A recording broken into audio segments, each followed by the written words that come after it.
Olá, pessoal, tudo bem? Hoje, dando início ao nosso podcast Papo Neural, sou Cauana, estudante de psicologia, e venho receber hoje aqui uma convidada muito especial, Andréa Cunha, neuropsicopedagoga, e ela veio nos ajudar a entender dois transtornos do neurodesenvolvimento que é dislexia e descalculia. Ambos impactam na aprendizagem e eu vou passar a palavra para ela, iniciando com a pergunta. André, quem é você e o que é a neuropsicopedagogia? Olá, Cauana, tudo bem? Cauana, é um prazer contribuir aqui um pouco, né, falando desses transtornos, inclusive, né, trazer como eles impactam, né, a aprendizagem. Eu sou Andréa Cunha, sou neuropsicopedagoga, trabalho com foco na aprendizagem, também no desenvolvimento humano, né, então eu trabalho com a neuropsicopedagogia clínica, né, que a gente fala ali no sentido de avaliação e intervenção neuropsicopedagógica, diretamente com esse processo de aprendizagem, tá? Então, essa vivência eu lido com ela aí há cerca de mais ou menos 6 anos, né? Que de 2020 para cá, né? Logo mais estão aí dentro desses 6 anos.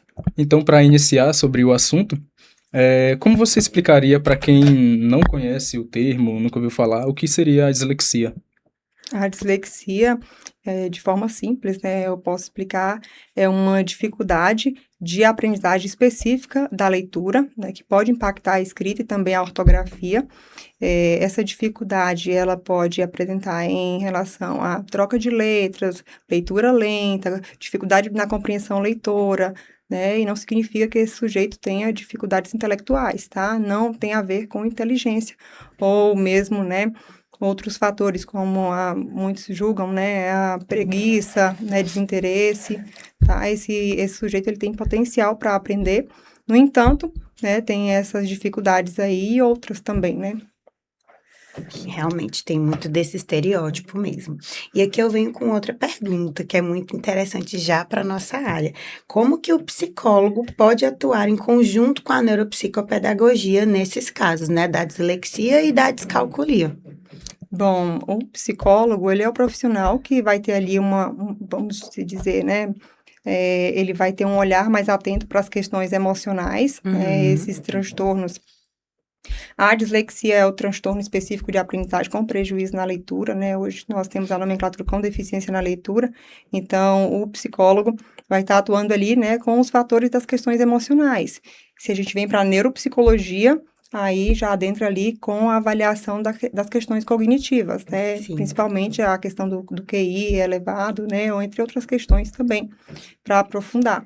Tá? E se a gente vem para a descalculia, né? O psicólogo também vai atuar ali em relação, né? A baixa autoestima, né? Essa insegurança, principalmente porque esse sujeito, ele tende a processar diferente, né? A forma como ele aprende, né? Essas informações numéricas, e aí sim, as dificuldades, por serem ali persistentes, né, aí gera insegurança, né, muitas vezes ele se sente incapaz, e o profissional da psicologia vai sim ali fazer um trabalho voltado, né, para manejo das emoções. Sim. E no caso aí, então, a gente falou da dislexia, né? Aí sobre a descalculia, só para dar um panorama geral aí, o que seria também, como você explicaria de forma mais simplificada a descalculia? Bom, a descalculia apresenta ali as dificuldades ligadas aos números, né, à matemática, tá? Então, o sujeito vai apresentar dificuldades para identificar o número, para entender o número em si, vai ter dificuldade também para calcular, vai ter dificuldade para resolver esses problemas matemáticos, inclusive, né, utilizam os dedos para contar, vai ter outros fatores também, como, por exemplo, tem muita dificuldade para memorizar a tabuada. Eu vi até também sobre a questão de olhar relógio assim de ponteiro, né, que tem as numerações, que tem alguma dificuldade também nisso. Sim, Também. exato. Inclusive, né, essas são as questões temporais, né? Então, esse sujeito com descalculia, ele tem ali uma desorganização dos processos mentais, tá? Então, pode estar presente, e quando há essa desorganização, a tendência é ele ali demorar mais tempo, né? Ter uma baixa velocidade para entender, né, essas questões, até mesmo, né, os números, né? O que significa cada número nesse sentido. tá? Então, assim, é uma pergunta muito assim do senso comum. A gente sabe que isso são transtornos, mas assim, é um transtorno, é uma doença para essas mães, para essa família que acompanha. Eu creio que é interessante e importante a gente poder esclarecer, até para o olhar deles mudar em questão desse estereótipo mesmo. É transtorno, é doença? Como que a gente deve se referir hoje? Bom, não é algo passageiro, não é algo que desaparece, então a gente está falando de condições, né, do neurodesenvolvimento, então é um transtorno, né, específico de aprendizagem que faz parte ali do grupo dos transtornos do neurodesenvolvimento. Então, esse transtorno específico de aprendizagem, né, tanto a dislexia, que é com prejuízo na leitura, quanto a descalculia, que é com prejuízo na matemática, eles estão ali, né, inseridos no grupo de transtornos específicos de aprendizagem, tá? Então, a nomenclatura correta, né, é você utilizar ali transtorno, tá? Certo. Para não Perfeito. rotular também, né, que não é uma doença. Exato. Certo. E assim, deixa eu te perguntar. A gente costuma ver, normalmente, o pessoal fazendo uns tipos de brincadeira que eu já vi até em memes aí nas redes sociais. Como, por exemplo, a pessoa tá lá no dia a dia, ela esquece de alguma coisa ou sente a falta de atenção em alguma coisa e fala, eu tenho TDAH, entendeu? Umas brincadeiras desse tipo. Sim. E no caso da dislexia, assim, como que a gente consegue diferenciar uma dislexia de uma ou simplesmente o fato da pessoa ter dificuldade para ler?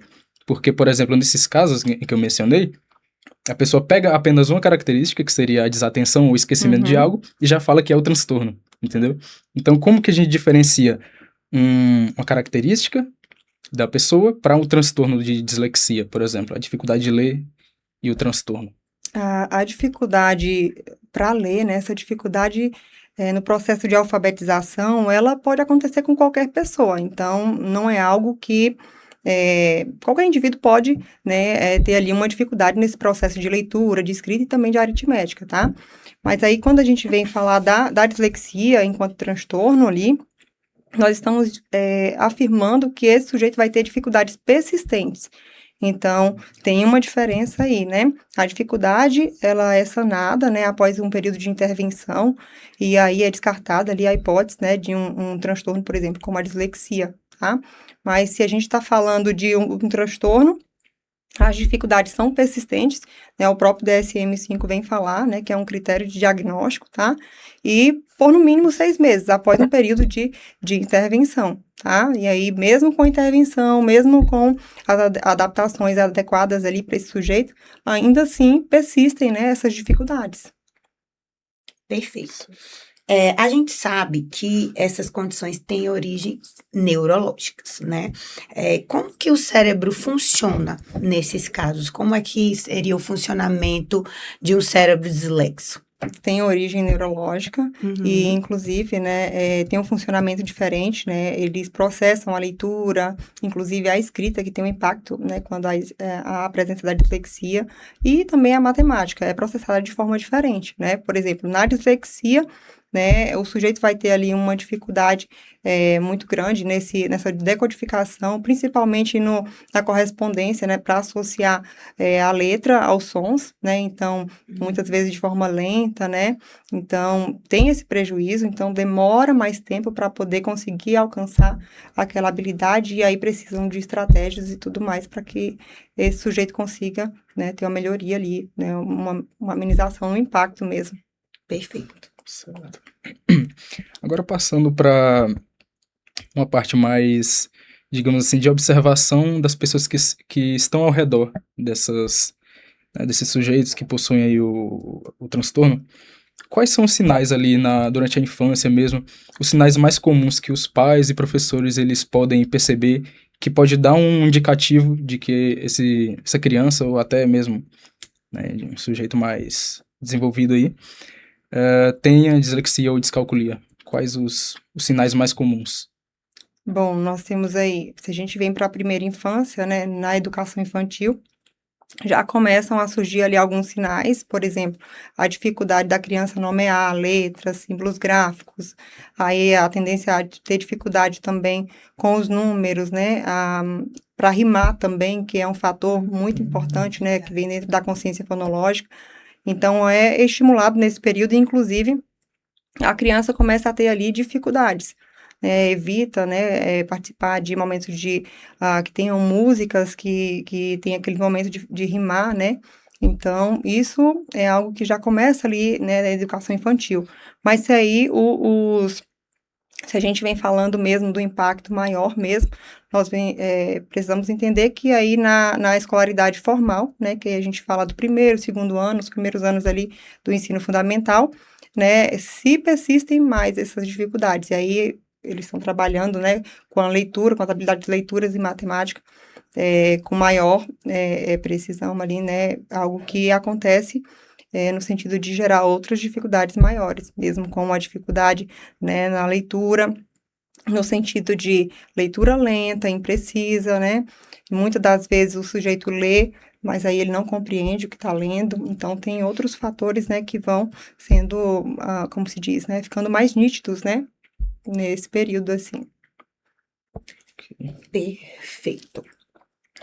Com que idade costuma ser possível se identificar a dislexia quanto à descalculia? Qual que é o mais fácil, assim, de se identificar dos dois? Se a gente vem, né, com os critérios do DSM-5, essa idade é a idade escolar. Uhum. Então, é esse período de escolarização, por volta dos 5, 6 anos, as características já começam a ser apresentadas e, inclusive, né, esse sujeito precisa passar por esse processo de escolarização, precisa de também vivenciar, né, ali de forma adequada, né, para que ele consiga, né, mostrar ali suas dificuldades. Claro que, né, a gente está falando de um sujeito com transtorno, tá? Sim.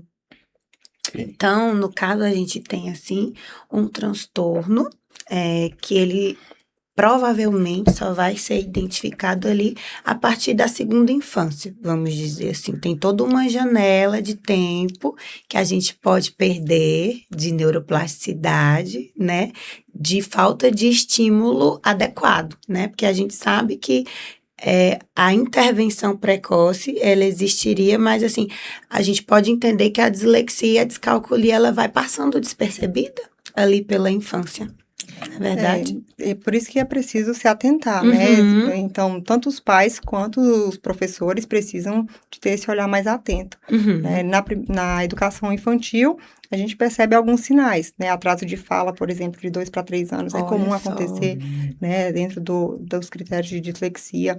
Pode acontecer também, né, essa dificuldade de rimar, essa dificuldade para entender letras, números, né, e outros símbolos, tá? Mas aí a gente vem para esse período aqui da escolarização formal, né? Então, a gente tem mais ou menos aí, né, uma idade no sentido de 8 anos, né, para fechar ali mais ou menos um diagnóstico, tá?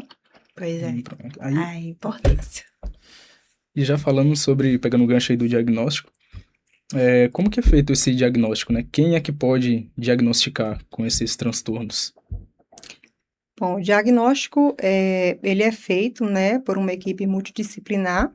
Claro que quem fecha o diagnóstico, né, ali é um profissional da medicina, né? Então, a gente está falando de neurologistas, de neuropediatras, de psiquiatras, tá? E aí eles, em conjunto, né, com os indicadores feitos ali através das avaliações dos profissionais, por exemplo, né, psicólogos, né, das avaliações realizadas pelos neuropsicopedagogos também, e fonoaudiólogos, né, que vem agregar aí para fechar esse laudo, tá? Porque assim, nós somos seres humanos com desenvolvimentos globais, né? Eu creio que o neuropsicopedagogo, ele vai ali medir, vamos dizer assim, o prejuízo na aprendizagem. O neuropsicólogo, ele vai ali quantificar também o prejuízo nas áreas emocionais e diversas outras áreas cognitivas. O fonoaudiólogo, nessa dificuldade da fala, de se expressar, então nosso funcionamento é global. Então, por isso a importância dessa avaliação multidisciplinar, né? Que essa criança ela precisa ser multidesenvolvida para se tornar aí uma adolescente, um adulto funcional em sociedade. Cada profissional que vai estar ali presente dentro dessa equipe, ele está para contribuir, né? Para também a gente descartar outras possibilidades, antes mesmo de chegar à conclusão desse diagnóstico, né? Então, o médico, ele vai dar ali, muitas das vezes, né, a família procura diretamente um neurologista, então ele vai solicitar avaliações, inclusive vai encaminhar para esses profissionais, né? Então, se vai para um neuropsicopedagogo, vai avaliar o que? A aprendizagem, tá? Então, se há alterações, se há perturbações nesse indivíduo, o profissional precisa identificar, né? Levantar esses indicadores para as características do transtorno e encaminhar ele mesmo, tá? Aí entra, né, o profissional da fonoaudiologia para avaliar as questões, né, de linguagem de forma mais aprofundada, da fala, inclusive, né, do processamento auditivo, por conta de outras condições que podem gerar também dificuldades na aprendizagem, tá? Como o TEPAC. E vem para o psicólogo também para investigar, né, as questões de cognição de forma mais aprofundada, né, para saber se realmente é um fator, né, voltado para um outro transtorno, né, como o transtorno de déficit intelectual também, né. Sim. E também tem os fatores emocionais que podem interferir e gerar essas dificuldades. Então, com essa equipe, né, que vai fazer realmente um trabalho, né, minucioso, uma avaliação aprofundada, individualizada, para conseguir descartar outras possibilidades e também inserir os indicativos. E aí sim, né, esse profissional neurologista ou psiquiatra ou neuropediatra, eles vão estar ali, né, um desses profissionais que vão fechar ali o diagnóstico. Perfeito. Entrando já nessa seara que a gente começou a falar de confusão, né? Que uma dificuldade pode ser também um transtorno do processamento auditivo central. A minha pergunta é, existe risco de diagnóstico errado? Bom, então, existe sim, inclusive, né? Tem outros fatores que podem sim confundir, né, com os sintomas, né, os sintomas que são parecidos, né, por exemplo, TDAH, a ansiedade, também tem ali, o TDAH a gente tem ali prejuízos, né, atencionais e também prejuízos, né, hiperatividade, impulsividade, e também geram prejuízo na aprendizagem. Então, temos, né, características que podem, né, ser confundidas, por isso que é necessária essa avaliação para descartar outras possibilidades, tá? É por isso que é importante um profissional capacitado, porque é muito importante a gente lembrar que o TDAH, ele tem essa desatenção para tudo, e o dislexo é mais ligado, essa desatenção na parte do que? Da leitura, a gente consegue ver essa diferença, mas é só um olhar profissional mesmo, que tem capacidade de avaliar isso daí. Inclusive o disléxico, ele também vai ter uma dificuldade atencional, mas aí essa dificuldade atencional do disléxico, ela tá voltada para as atividades escolares, né? Essas atividades de leitura, né? Inclusive nas atividades de escrita, porque ele vai ter um impacto também na escrita, né? E não é algo que a gente coloca ali dentro dos critérios da desortografia, por exemplo, ou disgrafia, mas é um impacto por conta, né, de que o sujeito que não consegue ler, né, de forma adequada, né, ali com as habilidades, né, adquiridas, então ele tende a ter prejuízos, né. Eu ouvi até falar também, eu estava assistindo alguns vídeos sobre, em questão de senso espacial, aquele do tipo esquerda e direita, a pessoal disléxico, né? Eles têm essa dificuldade também de senso espacial?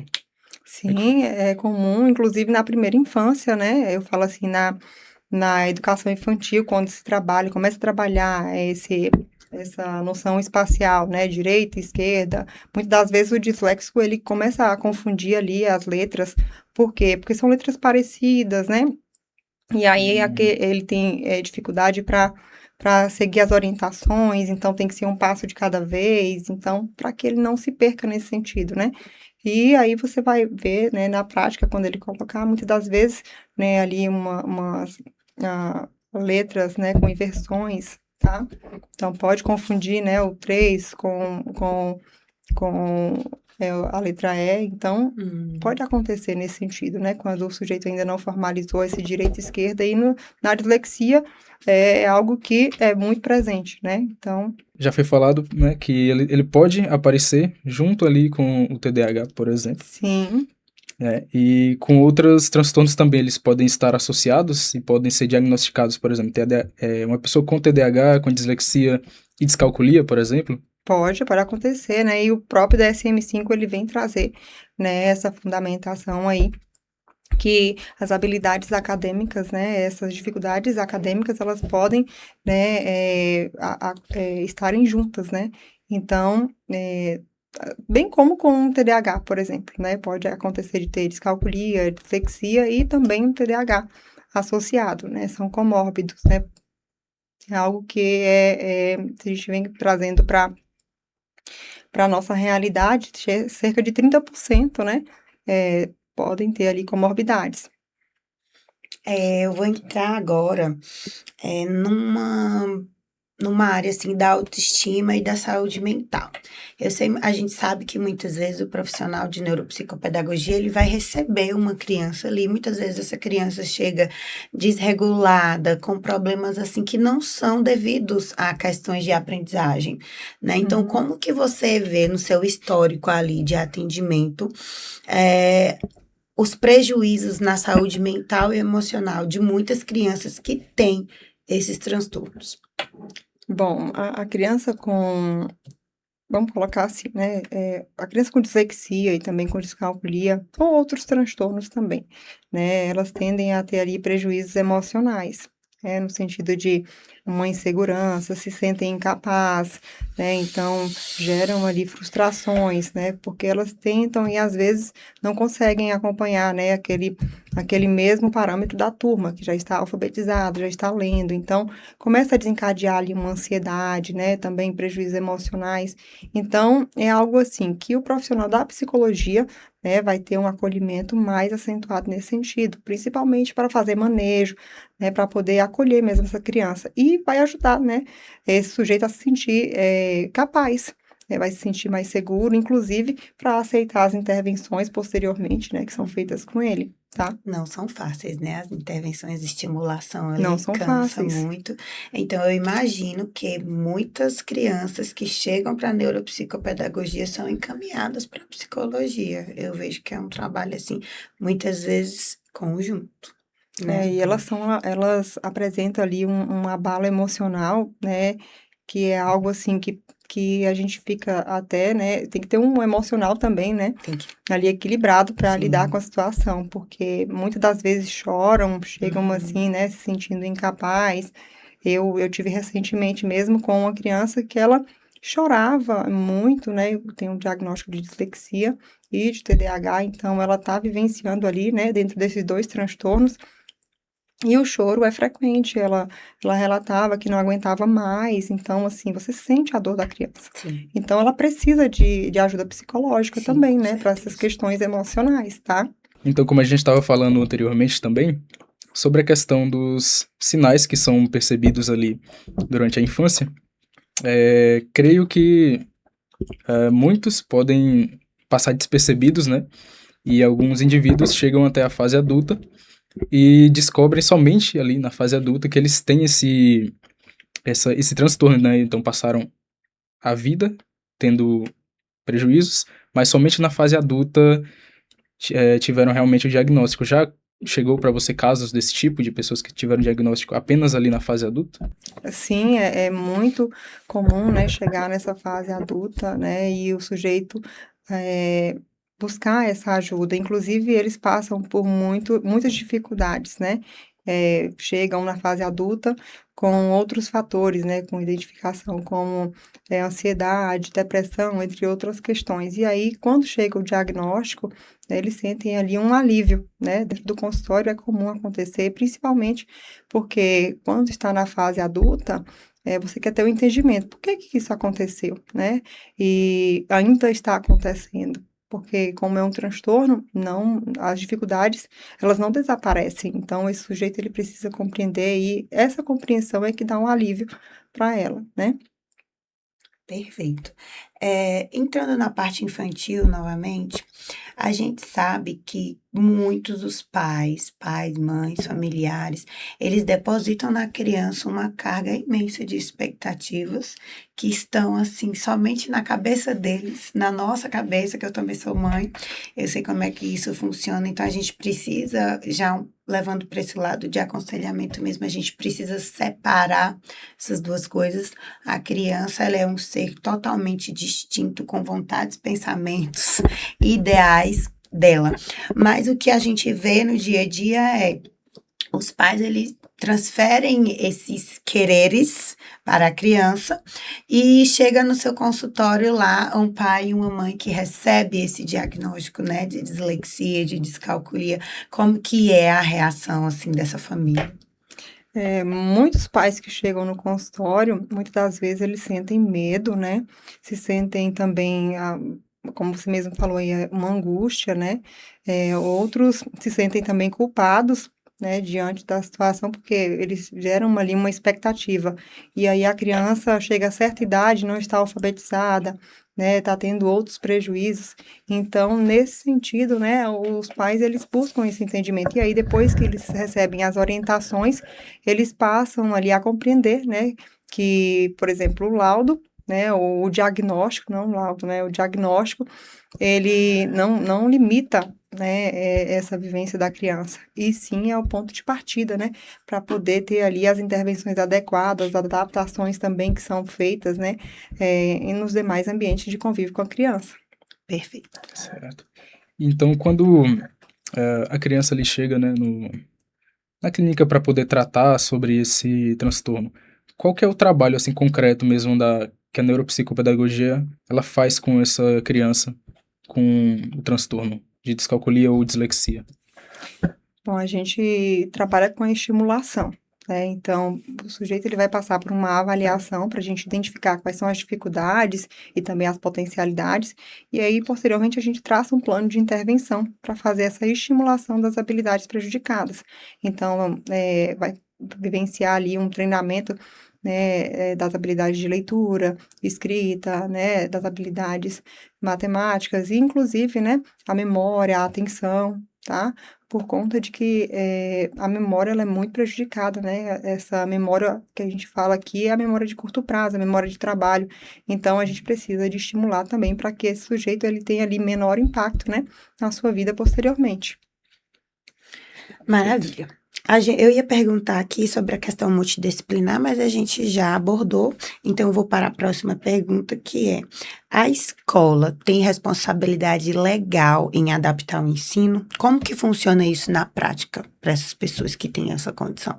Sim, a escola, ela precisa, né, ela tem que fazer as adaptações e também dar um suporte para essa criança, esse sujeito que está com dificuldades na aprendizagem, né, para que ele tenha melhoria. E, inclusive, nós temos aí uma lei, né, a lei 14.254, né, barra de 2021, que ela vem trazer, né, vem garantir, na verdade, né, que há esse acompanhamento integral dos sujeitos ali, né, dos estudantes com dislexia, com TDAH e também com outros transtornos de aprendizagem. Então, dentro dessa lei, né, vai ali, a gente vem para a prática mesmo, a gente está falando de adaptações, né, mais tempo para as provas, né, inserir também recursos visuais, muitas das vezes o sujeito vai precisar, né, para realizar uma prova que tem ali, né, o sujeito com descalculia de uma calculadora, entre outras questões, né, e aí tem também, né, os ledores, né, então A prova tem os oral, né? recursos visuais, né, a prova oral, então tem esses, né, como é que se diz? Esses Suportes. suportes, tá? Perfeito. E você tinha falado sobre questão de estimulação, né, no processo de intervenção ali. Quais são as ferramentas e as tecnologias que são mais utilizadas para fazer essa intervenção nas crianças aí com esse transtorno, né, dislexia e descalculia? Hoje a gente vê, né, com maior uso esses audiobooks, né, esses audiolivros, né, para facilitar, né, esse ensino e aprendizagem das crianças. Temos também, né, jogos pedagógicos, tem aplicativos, né, que se a gente vem para o Play Store e colocar ali dislexia ou descalculia, você vai encontrar aplicativos que são educativos também, que vão ajudar a criança nesse processo, tá? Interessante. E se a gente fala para a escola, tem jogos pedagógicos também, se vem para o consultório, tem jogos pedagógicos que a gente utiliza para fazer treinamento, né, dessas habilidades, além de atividades adaptadas e recursos visuais, né, para facilitar, com esse concreto, tá? Perfeito. Agora, vamos lá. O que você gostaria que toda criança que tivesse esses transtornos, que tem esses transtornos, soubesse sobre si mesmo? O que que você diria para elas nesse momento que estivesse alguma te assistindo? Olha, eu diria para ela que ela é capaz, né? Ela é capaz, ela consegue aprender, né? Ela só tem uma forma diferente de aprender e ela tendo o apoio, né, e as adaptações necessárias, ela consegue sim chegar onde ela quiser, tá? Perfeito. E qual é o papel, né, do acolhimento emocional aí no processo de intervenção dessa, dessa criança? A gente já discutiu um pouco que quem tem esse transtorno, né, ele vai também ter aí algumas consequências ali no âmbito emocional. Então, qual que é o papel aí dessa intervenção na parte emocional mesmo do indivíduo? Porque, assim, imagino que vai afetar, né, o emocional com certeza, e através disso pode gerar novos prejuízos para a criança, né? Então, exatamente qual seria o papel, né, desse acolhimento emocional para essas crianças que têm prejuízo nessa parte emocional também? Bom, seria no sentido de que esse sujeito com dislexia ou descalculia, eles têm ali uma insegurança, né, muito grande. Em outras questões também, uma baixa autoestima.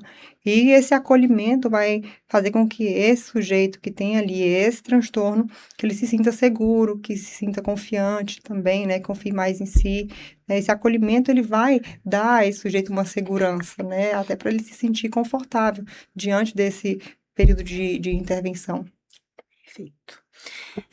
Existe uma história de algum paciente ou de algum caso que você acompanhou que te marcou muito, que foi assim, um marcador na sua história profissional? Olha, Cauana, eu tenho, assim, várias histórias, né? Uhum. No entanto, né, assim, tiveram situações em que tiveram sujeitos que não compreendiam o que era dislexia, principalmente a dislexia, né? Porque eles se sentiam ali prejudicados no sentido de eu não alcanço, eu não sei o que fazer. Então, esse choro, né? Então, isso marca a gente. Mas aí, quando você percebe que depois do período de intervenção, que ele começa a avançar, amenizar as dificuldades, aí se torna marcante. A família agradece, né? A criança se sente satisfeita, né? Se sente segura diante, né, dessa situação. Então, isso é marcante para a gente, né? E meu primeiro paciente, ele era uma criança com dislexia. Então, assim, é algo que ficou, né, para a história nesse sentido. Então, eu comecei a pesquisar aí desde o início, né, da neuropsicopedagogia para entender melhor sobre esse transtorno, né, que impacta ali a aprendizagem. É gratificante, né? Muito bonito o seu Sim, trabalho. O que que não é o ser humano sem as suas devidas condições acadêmicas no lugar, né? Traz muito sofrimento mesmo. É indiscutível sobre isso. Tem uma pergunta sobre neurologia e cérebro. A gente sabe que essa área você domina bem. E eu queria que você conseguisse explicar para a gente o que que acontece, como é que é o processo de leitura no cérebro de uma pessoa, de uma criança típica, comparado ao que acontece no processo de leitura de uma criança dislexa. o cérebro da criança típica, ele vai funcionar adequadamente, né? Ele pode até ter alguns percursos de dificuldades, mas ele vai conseguir alcançar ali, né, as suas habilidades. Então, se a gente fala, do cérebro mesmo, a gente está falando do estudo do sistema nervoso, né? Então, quando o sujeito não tem alterações nesse sistema nervoso, não tem perturbações, ele consegue alcançar, né, ali as suas habilidades, né, dentro do tempo esperado e tudo bem. Já a criança atípica, né, no sentido de ter ali um transtorno presente, a dislexia ou a descalculia, ele tem ali alterações, e essas alterações, né, seguem aí, né, para a vida do sujeito, a vida toda, tá? Então, é nesse sentido. E, assim, qual é o maior mito que você conhece, né, sobre a pessoa com descalculia e dislexia? Aquilo que o pessoal fala, só que não, que na verdade não é bem assim. Existe algum grande mito desses? Olha, o maior mito, assim, é que o sujeito, né, é menos inteligente. Então, eles comparam como se fosse falta de inteligência, né? E é um mito, né? Esses sujeitos, inclusive, são muito inteligentes e inclusive, capazes, né, de ter ali uma vida com maior tranquilidade. Claro que ele vai ter impactos diante do transtorno, mas com adaptações e também ali com as intervenções adequadas, aí ele consegue ter ali, né, um desenvolvimento, né, adequado. Claro que ele vai ter que criar estratégias de compensação, né, então é algo assim que vai modificando, né, a vivência desse sujeito, tá? Perfeito. Já aconteceu na sua prática clínica de você receber uma criança ou uma pessoa com diagnóstico errado? Já aconteceu, sim. Tópico sensível. Já aconteceu, inclusive, a criança tinha sido diagnosticada com TDAH e quando ela veio, né, foi encaminhada para fazer uma avaliação, inclusive a intervenção focando nesse processo de leitura e escrita. Por qual motivo? Porque ela tinha ali um impacto muito grande e foi diagnosticada com TDAH. No entanto, eles tinham ali dentro do diagnóstico que o TDAH que estava gerando essa dificuldade na leitura e na escrita, né? Claro que pode haver ali uma comorbidade. No entanto, né, esse impacto estava, assim, recorrente, persistente, né? Então, era algo assim que a criança, ela chegou ali com 8 anos e ainda estava, né, decodificando, então ela estava com muito prejuízo na leitura, mesmo com intervenção adequada, já tinha sido inserido ali o tratamento com medicação e a criança, né, foi alfabetizada de forma tardia. Então, a escola já veio suspeitando, né, de uma possível dislexia e essa criança, ela não conseguia se concentrar. Claro que, né, o TDAH também estava presente. No entanto, mesmo após o uso de medicação, não teve ali, né, na verdade, uma sanada nas dificuldades, né, que essa criança apresentava. E aí, após um período de intervenção, essa criança foi encaminhada, né, dentro da avaliação com os indicadores de TEPAC, que se confunde também com as características, né, do TDAH, né, que pode ter ali uma desatenção, pode gerar prejuízo na aprendizagem, e inclusive ela foi encaminhada por quê? Porque eu precisava certificar se teriam características, né, de alterações do processamento auditivo e também se estavam, né, dentro do critério de diagnóstico da dislexia, porque a criança persistia com essas dificuldades. E ela já tinha uma idade, né, que ela já tinha vivenciado essa escolaridade do primeiro e segundo ano, né, todo esse processo de alfabetização, e mesmo assim ela persistia. Então, foi encaminhada, quando seguiu com a avaliação do processamento auditivo, né, descartou e identificou a dislexia. Então, depois de um treinamento específico, é que ela teve ali uma melhora significativa. Então, veio com o diagnóstico de TDAH, e na verdade não era o TDAH, né? Então, tinha ali muitos sintomas voltados para os déficits atencionais, mas que não eram do TDAH, tá? Porque não cumpriam ali os critérios de diagnóstico. A gente pode ver como que a intervenção feita de forma errada, né, ela vai acabar que não gerando ali o resultado de fato que deveria ser obtido, no final das contas. Eu queria só contar um outro caso, Fica à que vontade. esse caso eu acho que ele é muito interessante. Teve um caso que chegou no consultório de uma criança diagnosticada com TDAH, tá? E descalculia. E essa criança tinha o diagnóstico de TDAH e descalculia, no entanto, ela tinha também dificuldades acentuadas, tá? Em outros quesitos, né? No sentido de rebaixamento na maioria das habilidades acadêmicas. Então, tinham outros rebaixamentos, tinha uma lentidão muito grande, entre outros fatores. Até muita dificuldade para compreender, né, ali o que era orientado e tudo mais. Então, eu encaminhei essa criança para uma avaliação neuropsicológica, para verificar o nível de inteligência, né, a cognição de forma mais profunda, e quando a gente recebe ali o retorno, né, então estava ali, né, com o QI rebaixado.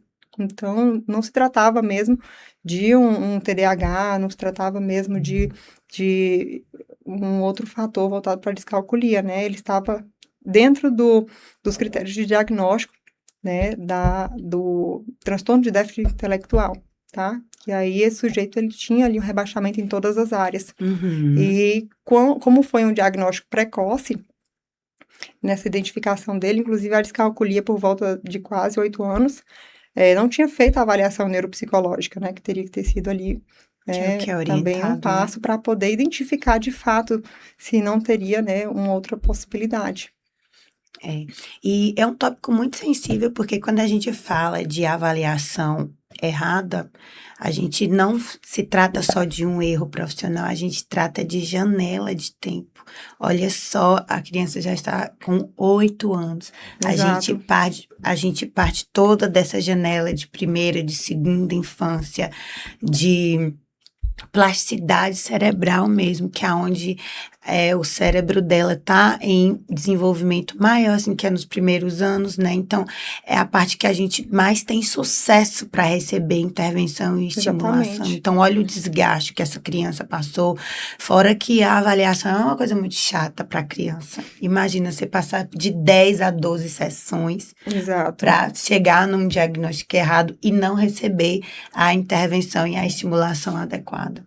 É por isso que a gente, enquanto profissional, a gente sempre encaminha, né, para fazer uma avaliação minuciosa, né, não pode ser algo assim, em poucas sessões, né, ou então apenas um profissional avaliou ou aplicou apenas um teste, né, e aí, com um teste apenas ele chegou a essa conclusão, aí já é algo que a gente precisa, né, questionar. Sim. Então, é necessário uma avaliação, é preciso, por exemplo, no caso de uma dislexia ou descalculia, de acontecer ali uma intervenção adequada, e mesmo com essa intervenção, esse sujeito não teve ali um avanço significativo, persiste com as dificuldades, aí sim, né, para não haver erros também, é descartar possibilidades para chegar ali o indicativos para fechar o diagnóstico, né? Perfeito. Então, até um adendo, assim, como nosso papel como futuros profissionais e um alerta para os pais. Gente, questione. Não se sente menor, inferior por estar começando, porque a avaliação, ela precisa ser multidisciplinar. O neuropsicopedagogo precisa colocar a visão dele, dos prejuízos que ele vê.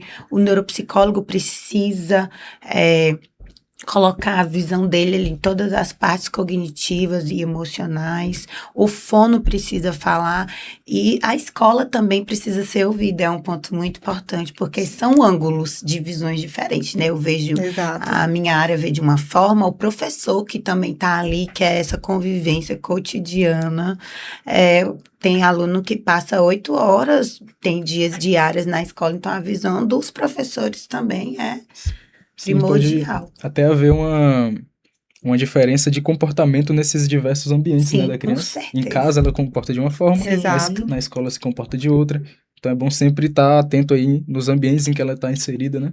E Exatamente. inclusive, quando a gente vem para os ambientes, né, para chegar ao diagnóstico é preciso ter aquele olhar no sentido de que é preciso conhecer o histórico da criança, é Uhum. preciso também entender esse desempenho acadêmico, tá? É preciso também aplicar os testes. Então, tem que ter o olhar da escola, o olhar da família e também do profissional que está avaliando, além, né, de, se for necessário, de outros profissionais também. Não quer dizer que todo caso, né, vai precisar de todos esses profissionais. Mas, quando a gente fala, né, de dificuldades específicas de aprendizagem, que nós temos ali, né, a consciência de que outros transtornos também podem gerar dificuldades na aprendizagem, então há essa necessidade de uma equipe multidisciplinar para, de fato, né, descartar outras possibilidades e também, se houver uma comorbidade, né, entrar com os critérios de diagnóstico, os indicadores, né, de cada transtorno, tá? Para não gerar também, né, esse diagnóstico errado, entre outras situações. Uma pergunta que eu gostaria de fazer é que a gente sabe que existem atrasos do neurodesenvolvimento no percurso ali da criança, que são atrasos, que eles conseguem ser precisos que eles conseguem evoluir com a intervenção do profissional capacitado. E existem os transtornos, ambos são diferentes. A minha pergunta ela é para a área familiar. Como que a gente sabe que aquele ambiente familiar não está favorecendo na aprendizagem da criança? Que eu começo a transferir a minha responsabilidade para uma criança muito pequena e eu começo a ver que seja um transtorno, mas não, é apenas um ambiente familiar que não estimula essa criança. Porque essa criança ela não tem a responsabilidade de se estimular sozinha. A gente precisa deixar isso aqui bem claro. Isso, é preciso, né, que esse ambiente seja favorável, não é fazer pela criança, ou você tem muitos pais que estão ali, né, vivenciando com a criança, não tenho paciência, eu quero agilizar dentro desse tempo, e acabam cometendo, né, erros ali de fazer pela criança, não dar autonomia para a criança, não estimular adequadamente, né, tem que ter ambiente propício para poder estimular principalmente essas habilidades acadêmicas de leitura, escrita e matemática que precisam ser ensinadas, não são habilidades, na verdade, que, né, acontecem assim naturalmente, né, com a maturação, como, por exemplo, andar e falar. Então, a gente está falando de habilidades que precisam de ser ensinadas com ensino explícito. Então, do ambiente familiar, a família pode criar estratégias, né, montar um ambiente para essa criança, porque se não consegue participar, por exemplo, né? Então, tem crianças que têm ali um emocional já desregulado, então ela vai precisar, né? Se a gente fala de alterações como ansiedade, que impacta também muito nessa questão emocional.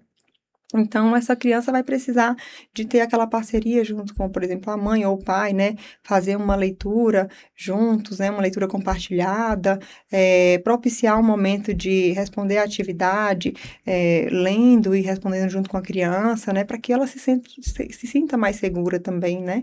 E muitas das vezes o pai ou a mãe acabam errando em outros fatores, não porque também o pai não é um profissional, mas ele tende a fazer pela criança, e aí geram outros fatores, né? A criança talvez não tenha avançado significativamente, porque o ambiente de casa também tem gerado, né, ali alguns prejuízos. Perfeito. E, assim, você acredita que a dislexia ou a descalculia, ela não diagnosticada, ela pode levar a transtornos de ansiedade, transtornos de depressão, por exemplo, tendo em vista aí que vai existir uma baixa autoestima, né? Pode ter aquela questão de, na escola, ele sofrer bullying, por exemplo, por causa dessas dificuldades aí da condição. Você acredita que é um fator assim que é, como é que eu posso dizer, um ponto forte, que impacta no diagnóstico, por exemplo, de um transtorno de ansiedade, de uma depressão? Sim, esse sujeito que chega na fase adulta, ele já passou ali por um sofrimento, né? Então, ele já vivenciou situações como, por exemplo, foi rotulado preguiçoso, né? Muitas das vezes solta aquele tipo de palavra, ele é burro, né? Que aí, esses termos inadequados, e aí acaba gerando, né, ali um prejuízo emocional. E esse prejuízo emocional, ele está sendo, né, encaminhado para a vivência da vida adulta. Então, vivenciou isso na infância e chega lá na fase adulta, ele passou por um percurso de muita dificuldade e aí desencadeia, né, ali situações de ansiedade, todo mundo está aprendendo, menos eu cheguei agora, então é um impacto que já começa desde a infância e bem para a adolescência, pode acontecer situações de sofrer um bullying, por exemplo, né, então esses termos, né, tendem a prejudicar mesmo, né, o sujeito, e aí, por não entender, né, o que acontece de fato com ele, aí ele tende a ter ali uma depressão, né? Outros, né, ali desencadeiam uma ansiedade persistente, né? Outros fatores emocionais também. Certo, e aí vem até o que você tinha dito anteriormente, né? Aquele alívio quando a pessoa finalmente descobre ali que Isso. não era burrice, né? Não era burro, ele só tinha uma condição ali que o impedia, né? Que diminuía um pouco a capacidade aí de decodificação, no caso da dislexia. É uma forma diferente de processar, né, aquelas informações, tanto numéricas, né, e se a gente vem para a dislexia, né, uma forma diferente de aprender as habilidades de leitura. Então, né, algo que poderia, né, ter sido solucionado, né, anteriormente, não foi, foi algo que foi, né, deixado para ser resolvido tardiamente. E aí surgem, né, esses fatores aí que impactam o emocional, como a depressão e a ansiedade também. Pois é, e eu conheço pessoas fantásticas que são dislexos. Doutora Ana Beatriz Barbosa, psiquiatra referente aí no Brasil. Doutor Tiago Castro também, que é pediatra especialista no autismo, que inclusive Psiquiatra, capacita né? tantas pessoas aí, profissionais das áreas do neurodesenvolvimento para saber lidar. Então, enfim, tem muitas pessoas que florescem. Basta ali saber estimular, saber como que é adaptar, propor estratégias e a pessoa vai muito longe. Conheço, assim, temos colegas de sala também que são dislexos, mas são pessoas fantásticas e incrivelmente inteligentes. Exatamente, tem esses sujeitos que chegaram na vida adulta, né, que são famosos, que conquistaram também muito, né, por isso que a gente fala que não é questão de inteligência, né, então esses sujeitos, eles são, né, criativos, também, além de serem, né, muito criativos, também são muito inteligentes e muitas das vezes, né, tem até correlação aí com a superdotação em alguns casos, né, então se a gente vem para essa realidade, né, eles são criativos, né, tem outras habilidades aí que estão preservadas e eles podem conquistar, né, tudo que eles desejarem. Só pegando um gancho, eu vi um vídeo também de uma profissional falando sobre. Acho que existem alguns livros falando sobre a meio que vantagem de ter dislexia, né? Falando que existem por exemplo, essa questão da maior criatividade, entre outras questões. Existe realmente assim uma vantagem na pessoa ter esse transtorno? Algumas características que são que compensam as outras, por exemplo, que são mais desenvolvidas e daí elas têm essa característica mais acentuada, que poderia ser considerada uma vantagem. Ó, esses sujeitos, eles se esforçam bastante. Então, eles são criativos, né? Eles, em outras áreas, como as áreas de artes, por exemplo, têm um potencial enorme, inclusive, né? Se a gente vem para outros ambientes, né, como, por exemplo, novelas, né, tem profissionais que são ali também disléxicos, né, então, entre outros, né, que a gente vai fazer uma pesquisa aí, né, que tem um nome muito grande no nosso país, né, como Luciano, dono da Havan, então, a gente para entender, né, e a gente percebe que tem um potencial gigante, por quê? Porque tem a criatividade, né, as outras habilidades estão preservadas, né, a dislexia, o sujeito vai ter a dificuldade específica das habilidades de leitura, né? Então, pode acontecer de impactar em outros fatores, né? Mas aí, se a gente vem, né, para outras áreas da vida do sujeito, ele tende a ter ali, né, uma vivência com tranquilidade, tá? Então, são aqueles criativos, eles são animados em outros, né, em outras questões também, né? Conseguem ser dinâmicos, tá? Tem um potencial muito grande. Quero entrar num tópico bem sensível aqui. As telas. A gente sabe o prejuízo que as telas causam para crianças típicas, né? E para as atípicas. Vamos lá. O que as telas impactam nessas crianças especificamente que têm dislexia e descalculia? Cauana, as telas, né, independente do transtorno, Uhum. tá? Elas prejudicam, né, esse desenvolvimento pleno, elas prejudicam, né, essas habilidades no sentido de, por exemplo, enquanto o sujeito está ali vivenciando as telas, ele tende a não ser estimulado em outras áreas, né, o desenvolvimento motor, né, outras habilidades também que saem ali daquele foco, né, por exemplo.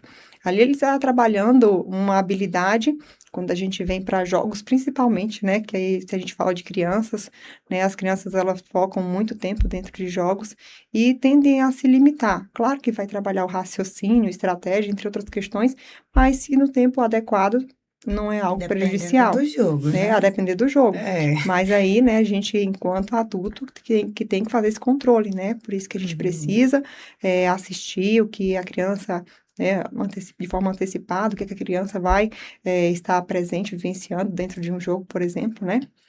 Então, se a gente vem para uma estimativa de prejuízos, né, são significativos. Então, reduz a interação social, esses sujeitos tendem a ter ali também, né, frustrações, irritabilidade, porque eles estão focados como é que se diz? Naquele Tipo de jogo, funcionamento, naquele né? tipo de funcionamento, e inclusive, né, desencadeiam outros fatores. Então, as telas, elas prejudicam se utilizadas excessivamente, por isso que tem que saber fazer o uso, né, também das telas, tá? E até mesmo, voltando àquele ponto lá da questão da ansiedade, da depressão, se usado, né, de forma disfuncional, vai afetar também, vai auxiliar, né, eu acredito auxiliar, vai impactar também no desenvolvimento desses transtornos aí de ansiedade, da depressão também. Então, só O um adendo sujeito que ele mesmo. está vivenciando com as telas, ele tende a não praticar atividade física, ele tende a ficar mais focado naquele momento ali, então, é dopaminérgico, né, a tela. Então, esse efeito dopaminérgico vai prender aquele sujeito por mais tempo. E aí, muitas das vezes, ele vai ficar entediado, vai ficar passando ali as telas, os canais, porque já passou um certo tempo, né, e ele não sai da tela, a não ser que alguém convide ou algo nesse sentido, né? E aí, a depressão, por exemplo, ela é uma potencialização, né? Da pressão psicológica que o sujeito recebe, né? Em outros fatores também, né? Ele acaba aqui tentando resolver o que está ali na tela. E ali tem, por exemplo, se for em um jogo, né? Eu comentei aqui com a Cauana sobre o jogo, mas se a gente vem para o jogo, né? A tela, ela se torna algo no sentido de que é manipulado, né? Algo que está ali, que pode, por exemplo, num jogo pode ganhar, pode perder, tem uma outra pessoa, né, num outro local que também está ali conectada com a pessoa. Então, todos esses fatores, né, pode desencadear aí, tá? E você vai ver a maioria das crianças que estão em jogos, nesse uso excessivo de telas, essas crianças começam a mostrar ali um nível de frustração. Quando perde em jogos, é aquela criança que passa a maior parte do tempo ali e para ela é satisfatório estar na tela, né? Só que aí está gerando outros prejuízos, né? Que aí a família precisa se reorganizar nesse sentido para poder reduzir, né, esse tempo de telas para a criança, tá? E ela precisa de estímulos em outras habilidades, tá? Para poder ela também se desenvolver ali de forma plena. Uhum. É importante lembrar também, né, que eu perco o vínculo familiar. Então, aquele vínculo familiar ali é impactado. Muitas famílias não entendem esse impacto, né? Porque hoje em dia a correria dos pais, a gente compreende que a vida não é fácil para ambas as classes que a gente tem aí na sociedade, Exato. mas a partir do momento que eu transfiro essa responsabilidade que é minha para as telas, que eu terceirizo isso, eu perco o manejo ali com a minha criança, eu deixo de saber lidar com ela também. Então, esse prejuízo, ele segue, e não é só da criança.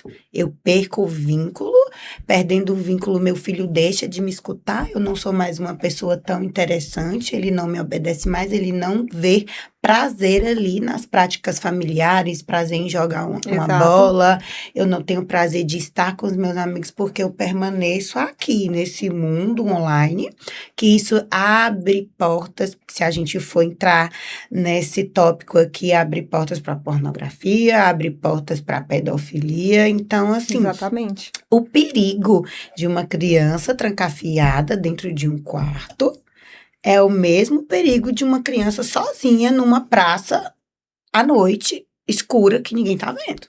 A gente precisa entender que tem um perigo E ele existe e a gente não sabe quem é que está por trás daquele personagenzinho do jogo online. Eu imagino também que você pode ter recebido aí casos parecidos no seu consultório também. E que as telas, elas também impactam na aprendizagem, né? Então, as crianças passam a evitar ir para a escola, não querem mais. Então, aqueles que falam, porque eu quero ficar mais tempo aqui. E não é para ficar em casa com a família, né? Para ter esse momento de interação social, esse momento dinâmico, né? De afetividade. Não, é porque ele quer ficar ali naquele jogo. E aí, é como você disse, né? A gente não sabe o que está acontecendo mesmo por trás dessa situação, né? Então, é fácil de manipular uma criança. Mesmo ela sendo bem orientada, né? Vocês que estão aí estudando a psicologia, né? Vocês vão entender mais sobre isso, tá? Mas a criança, ela, mesmo bem orientada, ela é fácil de ser manipulada. Então, dentro desses games, tende a ter ali pessoas, né, que estão usando, né, personagens fictícios, né, para poder depois, né, trazer outras situações aí que aí geram um impacto muito grande na vida dessas crianças, tá? Perfeito. E voltando aí em questão da dislexia e descalculia, você tem algum dado que nos demonstre se acomete mais meninos ou meninas? Boa. Existe essa diferença? Olha, a gente tem dentro do DSM-5, mas também tem algumas pesquisas, né, que eles falam que a probabilidade maior, né, é com meninos, tá? Inclusive da descalculia. Mas, né, é algo que ocorre com ambos, tá? E aí coloca ali mais ou menos 2-1 ou 3-1, né? Se a gente tá falando de meninos e meninas. Então, nesse sentido, tá? Para ambos os transtornos? É mais nos meninos? Na descalculia, mais nos meninos, e na dislexia, né, tendem a ser, né, se a gente vem colocando, né, com os argumentos que o DSM-5 traz, até mesmo na literatura, né, eles falam ali de 3-1 ou de 2-1. Então, se a gente vem nesse olhar, né, tende a ter também, né, maiores dificuldades nesse sentido, tá? E aí também eles trazem, né, informações como, por exemplo, informações no sentido de que além da descalculia e dislexia, é comum, né, ter outros transtornos comórbidos. Então, assim, 30%, né, a depender do TDAH, né, então, a descalculia e dislexia, que ocorre também, né, que é algo muito comum. Sobre a questão da avaliação, né, do indivíduo com os transtornos, dislexia e descalculia, quais seriam aí os testes, né, os procedimentos para fazer a mensuração, tanto quantitativa quanto qualitativa? Bom, nós temos, né, vou falar aqui dentro da neuropsicopedagogia, e é claro que outros profissionais também vão precisar de avaliar, né, a criança. Dentro da avaliação, né, o próprio DSM-5 traz, né, que o sujeito ele vai precisar de vivenciar ali com testes padronizados, tá? Avaliado individualmente, então aí entra a avaliação neuropsicopedagógica, né? E a gente está falando aqui de aplicações de testes, tá? Mas também de atividades estruturadas. Se a gente vem para o entendimento de uma dislexia, a gente precisa avaliar, né, ali a memória de trabalho, né, que aí entra com testes padronizados, tá? Vai precisar também de entrar com a avaliação da consciência fonológica, principalmente com essas habilidades, né, de rimar, de manipulação de sons, dos fonemas, né? Então, se a gente vem para a leitura e escrita, dependendo da idade, né, desse sujeito, aí a gente consegue aplicar testes, tá? Padronizados. Então, quando a gente fala aqui de diagnóstico de dislexia, por exemplo, né, ali na idade de escolarização, nós temos já testes, né, que aí a gente vai verificar o nível de leitura, né, se ele consegue, ele tem uma eficiência, né, nessa leitura, o tempo de leitura, né, a velocidade dessa leitura, né, se a leitura apresenta ali alguns erros, né, omissões, substituições, né, e aí a gente precisa de usar testes padronizados, né, além de fazer um primeiro momento de sondagem, a gente precisa saber o que essa criança já sabe, né, então Em um primeiro momento de avaliação, a gente precisa identificar se ela já conhece letras, né, se ela já nomeia, se ela conhece os fonemas, se ela consegue já fazer leitura de palavras, se ela consegue fazer leitura de textos. E aí a gente também vem para a compreensão leitora, né, que a gente precisa certificar se esse sujeito compreende o que lê, né, e aí até mesmo a gente insere a produção de um texto. Muitas das vezes, né, o sujeito com dislexia, ele tem uma dificuldade muito grande para a produção de textos, tá?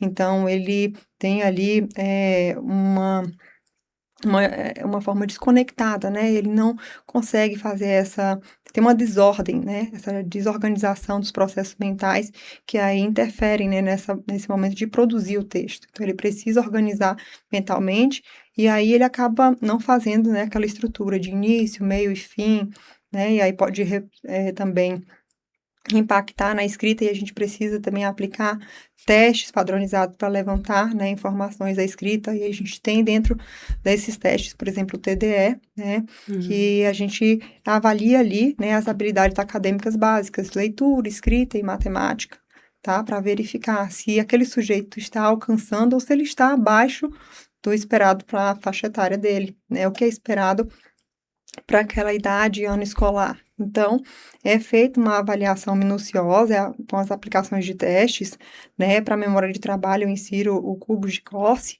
Então, assim, a gente tem instrumentos para aplicar com o sujeito e fazer levantamento desses indicativos. Claro que não é somente, né, ali os testes padronizados, mas nós temos também, tá? Por exemplo, fazer o levantamento de informações que aí entra de forma qualitativa, né? Com o histórico daquele sujeito, com a família, também com a escola. Então, eu preciso entender como é que é o desempenho acadêmico, né? Esse desempenho escolar dessa criança, para poder entender, né, se ela apresenta também essas dificuldades no ambiente escolar. Então, é feita uma avaliação no sentido de aplicações de testes qualitativos e quantitativos, para levantar ali, né, os indicativos das dificuldades que ele apresenta, tá? Claro que a gente vai ter um olhar clínico, né, para fazer aí nessa conexão de entendimento no sentido de entender, né, quais são as dificuldades, se estão coerentes com a queixa, o que ele apresenta, né, os testes estão indicando o quê. Então, a partir disso é que a gente, né, traz os indicadores e encaminha para que possa, né, ali chegar a uma conclusão, né, o fechamento de um diagnóstico, tá? Muitas das vezes a gente já encaminha para um outro profissional a partir da aplicação desses testes, porque a gente precisa interpretar também esses testes, né? Não é só aplicar testes, né? E não é um só teste que vai identificar. Tem também escalas que a gente faz rastreios, né? Para poder verificar se tem características de descalculia, tem também de dislexia, né? Então, que vão servir, né, como base para a gente perceber qual a recorrência, a persistência, né, dessas dificuldades. E aí sim, a gente entra ali, né, com as orientações para a família, entre outros fatores, né, para que ele possa ser encaminhado, se for necessário, para um outro profissional. E quando tem indicativos, ele vai sim ser encaminhado, né? Então, tem testes padronizados, né, e tem aqueles testes que não são, né, que são restritos. E aí, por exemplo, ele precisa de uma avaliação neuropsicológica, né, do nível de inteligência, para eu poder, né, ter uma clareza das questões cognitivas. Então, para descartar essa possibilidade, então eu vou precisar de encaminhar esse sujeito avaliado, essa criança, para um outro profissional. Aí entra o profissional da neuropsicologia, né, que tem o VIS, que tem outros também testes que ele aplica para poder levantar essas informações e nos dar essa informação quando retornar, né, e aí a gente faz ali esse mapeio de indicativos para descartar outras possibilidades, até mesmo de uma dificuldade de aprendizagem, né? Quando é feita uma avaliação e segue para uma intervenção e essas dificuldades são sanadas, então esse sujeito não faz parte, né, de um transtorno como a dislexia. A gente descarta essa possibilidade, mas quando a gente segue para a intervenção e persistem essas dificuldades, aí, né, é algo que a gente precisa de indicar mesmo, colocar nos indicadores onde estão os prejuízos que o sujeito apresenta, se na leitura lenta, se ali na compreensão leitora, e se eu estou falando da descalculia, se é ali para entender o número, se é para poder ter a resolução dos problemas matemáticos, tá? Então, é nesse sentido que a gente precisa pensar, tá? Nos critérios de diagnóstico, por esse motivo que a gente usa o DSM-5, né, como base, para poder a gente conseguir, né, levantar esses indicadores. Né? A minha avaliação não tem foco no diagnóstico, ela tem foco em entender como esse sujeito aprende. Então, as dificuldades, as potencialidades e o que está gerando essa dificuldade na aprendizagem, para entender se há esses critérios de diagnóstico. E aí a gente vem, né, para 4 critérios de diagnóstico, com os transtornos específicos de aprendizagem. No critério A, né, para ser considerado um transtorno específico de aprendizagem, precisa seguir esses 4 critérios, né? Aí tem o critério A, que ele estava falando que esse sujeito vai ter dificuldade na aprendizagem e no uso das habilidades acadêmicas, que aí ele fala de leitura, escrita e matemática. E um desses domínios vão estar prejudicados, ou mais, né? Muitas das vezes, esse sujeito vai ter ali mais domínios, mas aí a gente precisa entender quais são, né, ali os indicativos que ele vai apresentar. Então, podem ser um dos 6 indicativos, e que eles precisam estar presentes por no mínimo 6 meses, com intervenção adequada, né? Mesmo o sujeito vai passar ali por um período de intervenção, né? E aí, dentro desse período de intervenção, não sanou as dificuldades e persistem, né, essas dificuldades, aí sim, né, já vai cumprir com o critério A, tá? Por exemplo, se a gente vem para a dislexia, tem ali a característica de a leitura lenta, hesitante, né? Uma leitura com dificuldade para decodificar nessa correspondência, né? Fonema, grafema, se a gente vem para conceitos, tá? Tem uma dificuldade muito grande. E aí, se a gente vem para o segundo, né? A segunda característica de indicativo, temos também ali, né, as questões voltadas para a compreensão leitora, se há dificuldade, se há essa falta de compreensão leitora, né? Então, a que ponto esse sujeito está apresentando, se a gente fala de dislexia. E aí a gente vem para a descalculia, né? Então, o senso numérico tem dificuldade para compreender o senso numérico, tem dificuldade com a resolução de cálculos matemáticos, a resolução de problemas matemáticos. Então, a gente tem que pensar no que ele está nos dizendo, né? Então, esse sujeito tem essas dificuldades, pode usar os dedos para contar, muitas das vezes, numa descalculia, tá? Então, tem dificuldade para memorizar a tabuada, entre outros fatores, né? Se a gente vem para a literatura, eles vêm trazendo aí muitos outros fatores, né, sobre a descalculia e também sobre a dislexia, tá? Principalmente nas questões de discriminação, né, fonológica, que aí entra a consciência fonológica mesmo. E a gente vê como é importante, né, a questão dos testes, para o que a gente estava falando anteriormente, de quando uma pessoa ela chega com um diagnóstico errado, por apresentar características que são semelhantes ao de outro transtorno, né? Então, esses testes, eles vão ajudar muito nessa questão de fazer o diferencial. Como é que eu posso dizer? Para excluir algumas coisas que, né? Se é algo exclusivo da dislexia, por exemplo, e que não seja do TDAH, né? Então, dentro da dislexia, por exemplo, né, o transtorno específico de aprendizagem, com prejuízo na leitura, a dificuldade precisa ser na habilidade de leitura. Claro que pode impactar a escrita, né, não estamos falando da desortografia, mas tem que ser específico da leitura, das habilidades, né, em relação à leitura, tá? E é uma questão muito minuciosa também, levando já para o nosso lado aqui da neuropsicologia, essas questões de testes, né? Porque a gente sabe que o ser humano, ele é subjetivo.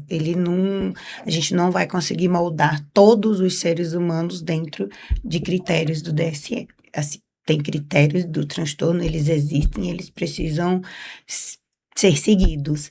Mas aí o nosso olhar também para a anamnese, para os fatores ali familiares.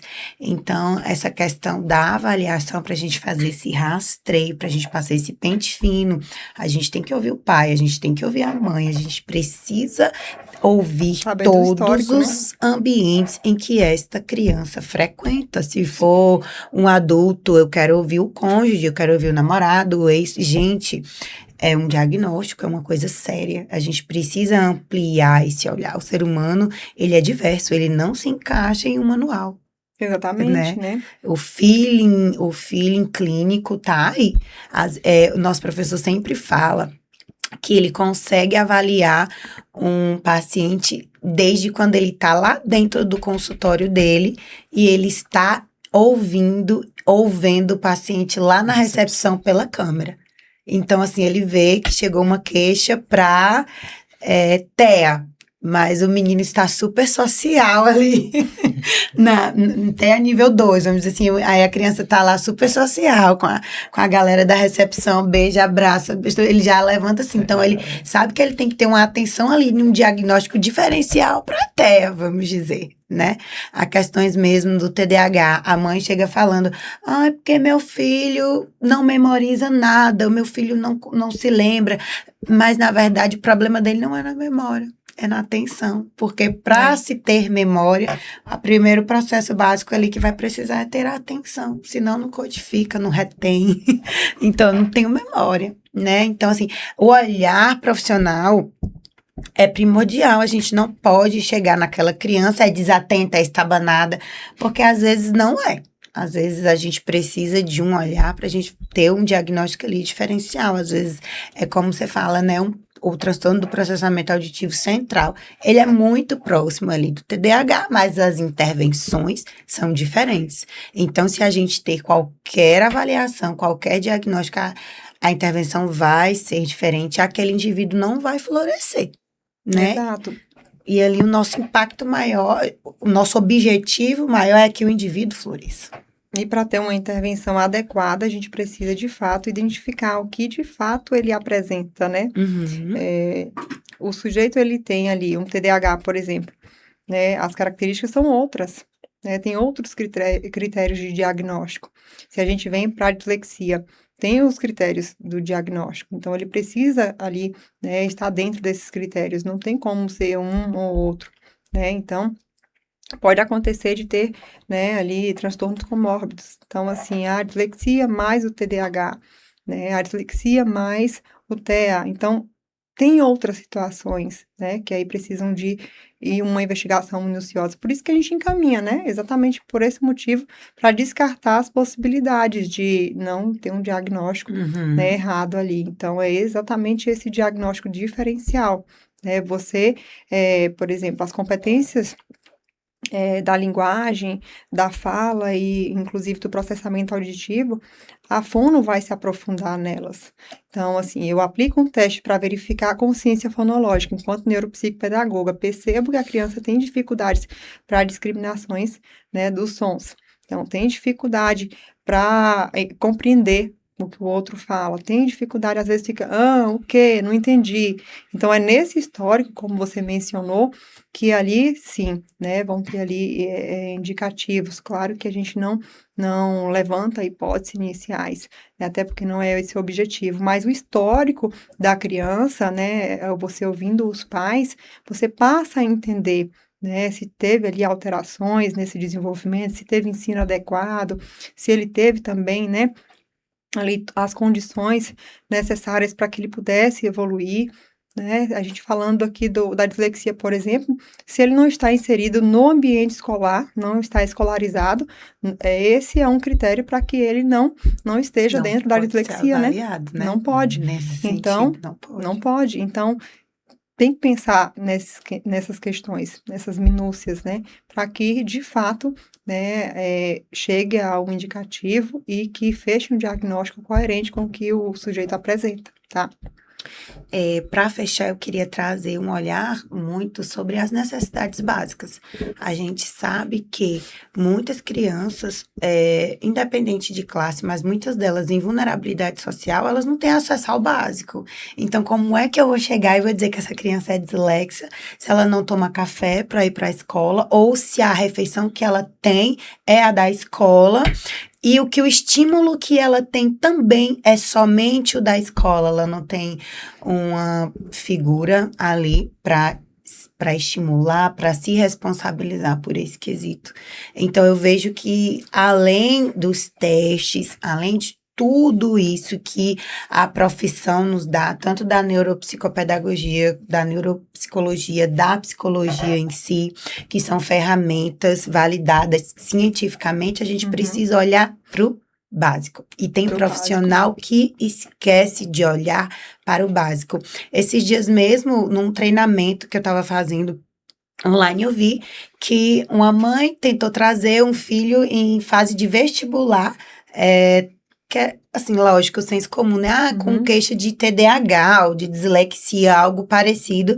Só que a gente sabe que ele não brota na adolescência, né? É um transtorno do neurodesenvolvimento. Isso. Então, assim, na avaliação multidisciplinar, passou pelo médico e chegou assim. Aí o médico falou: não tá claro para mim, mandou para a neuropsicóloga. E daí a neuropsicóloga foi ver, a criança estava dormindo menos de 8 horas, menos de 7 horas ali, estudando para o vestibular. A gente sabe que o sono é reparador, então impactou totalmente na atenção e na aprendizagem. Ele estava ali em déficit de sono. É por isso que tem, né, que fazer essa escuta para saber como é que é a rotina dessa criança, entender se há de fato ali, né, como a Cauana até trouxe aqui já, então no sentido de está tudo adequado, não está adequado, para que ele possa estar dentro dos critérios, né?